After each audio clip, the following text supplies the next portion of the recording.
దేవునికి మహిమ కలుగును గాక. మీ అందరికీ శుభములు వందనాలు తెలియజేస్తున్నాను. ఈరోజు దేవుని యొక్క వాక్యం ఆదికాండం 4వ అధ్యాయం 12వ వచనం. నీవు నేలను సేద్యపరచునప్పుడు అది తన సారము ఇక మీదట నీకియ్యదు. నీవు భూమి మీద దిగులు పడుచు దేశ దిమ్మరివై తిరుగుదు అనెను. చూడండి, కయీనుకు శాపం వచ్చింది. తన నిమిత్తం నేలలో సారము లేకుండా తన అడుగు ఎక్కడ పడుతుందో అక్కడ నేల సారము పోగొట్టుకుంటూ ఉంటుంది.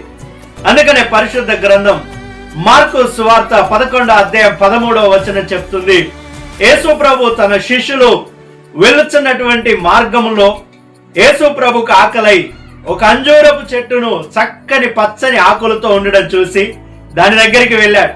దాని దగ్గరికి వెళ్ళేసరికి దానికి పండ్లు లేవు.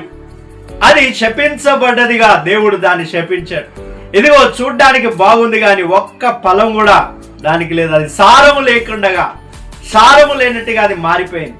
అందుకనే పరిశుద్ధ గ్రంథం చెప్తుంది, యెషయా గ్రంథం 48వ అధ్యాయం 18వ వచనం, దుష్టునికి నెమ్మది ఉండదు.